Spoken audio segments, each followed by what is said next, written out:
Tenali bar association ఆధ్వర్యంలో న్యాయవాదులు విధులను బహిష్కరించారు. న్యాయవాదులపై జరుగుతున్న దాడులకు నిరసనగా నల్ల బ్యాడ్జీలతో నిరసన తెలియజేశారు. స్థానిక కొత్తపేటలోని కోర్టు ప్రాంగణం ఎదుట సోమవారం న్యాయవాదులు నిరసన కార్యక్రమం నిర్వహించారు.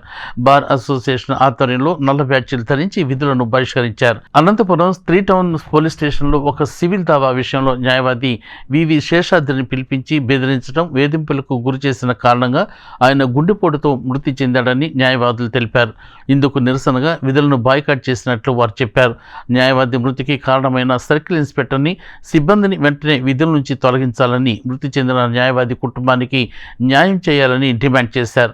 న్యాయవాదులకు రక్షణ కల్పించాలని, దాడులకు పాల్పడుతున్న వారిపై చర్యలు తీసుకోవాలని కోరారు. ఈ నిరసన కార్యక్రమంలో బార్ అసోసియేషన్ అధ్యక్షుడు బేతాళ ప్రభాకర్, ప్రధాన కార్యదర్శి హరిదాస్ గౌరీశంకర్, ఉపాధ్యక్షుడు అన్నం పిన్నారావు, న్యాయవాదులు తాడిపోయిన శ్రీనివాసరావు, మధ్య Mallikarjunarao, Granthi Jayaramakrishna, K Sushila, D Sirisha, Kondaiah, Kamineni Srinivasarao, Koteswararao, K Srinivasarao, Abraham Lincoln, Mamidala Srinivasarao, Adaiah, CH Michael, Pullarao, సంసైడ్ భాష తదితరులు పాల్గొన్నారు. అనంతపురం జిల్లాలో సీనియర్ న్యాయవాది అయిన బివి శేషాద్రి గారిపై అనంతపురం పట్టణ సిఐ పోలీస్ స్టేషన్కి పిలిపించి ఆయన్ని నిర్బంధించి, ఆయన వయసును కూడా గౌరవించకుండా వారి యొక్క జూనియర్స్ పక్కన వస్తే వాళ్ళ జూనియర్స్ను కూడా మీరు బయటకు వెళ్ళండి అని చెప్పి అతన్ని భయభ్రాంతులకు గురి చేసి అతన్ని అనుచితమైన వాక్యాలతోటి అతన్ని అవమానపరిస్తే అతను వయసురీత్యా అతను మానసికంగా కృంగిపోయి స్టేషన్లోనే ఆయన ప్రాణం విడచడం జరిగింది. కాబట్టి ఈ సిఐ చేసిన దుశ్చర్యకు ఆయన యొక్క ప్రాణం పోయింది. ఒక సీనియర్ న్యాయవాది, ఎంతో పేరు ప్రతిష్టలు కలిగిన వ్యక్తి, సమాజంలో ఎంతో పేరు ఇంకా ప్రఖ్యాతులు సంపాదించుకున్న వ్యక్తి ఈ విధంగా చనిపోవటం న్యాయవాదులకి మా అందరికి కూడా చాలా తీరని లోటుగా భావిస్తున్నాం. కాబట్టి పోలీసులు ఇప్పటికైనా సరే ఇటువంటి దుశ్చర్యలు మానుకొని న్యాయవాదులు గౌరవించాలని చెప్పేసి మేము తెలియజేస్తున్నాం. కాబట్టి ఎవరైతే అనంతపురం పట్టణ 3 టౌన్ సిఐ ఈ దుశ్చర్యకు పాల్పడ్డాడో అతను ఆ టైంలో ఎవరైతే సిబ్బంది ఉన్నారో వారందరినీ కూడా ఇమ్మీడియట్లీ సస్పెండ్ చేయాలని చెప్పి రాష్ట్ర ప్రభుత్వాన్ని కోరుతున్నాం.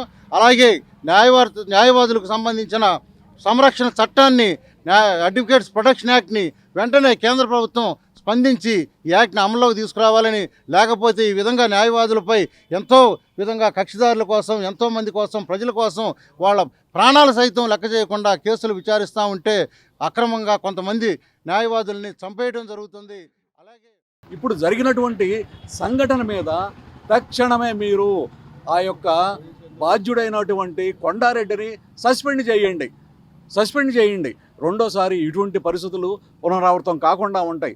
మరి న్యాయవాదుల మీద ఎన్నో సందర్భాల్లో ఎన్నో రకాలుగా వేధింపులు, దాడులు, చివరికి వారిని చావటానికి పురిగొల్పేటువంటి పరిస్థితులు కూడా తీసుకొచ్చేటువంటి కార్యక్రమాలు ఈ పోలీసులు చేస్తూ ఉన్నారు. అలాగే గుంటూరు జిల్లా ఫెడరేషన్ పిలుపు మేరకు ఈ రోజున తెనాలి పట్టణంలో న్యాయవాదులందరూ కూడా విధులను బహిష్కరించి ఏదైతే నిన్న జరిగిందో అనంతపురంలో సంఘటన, దాన్ని తీవ్రంగా నిరసిస్తూ ఉన్నాం.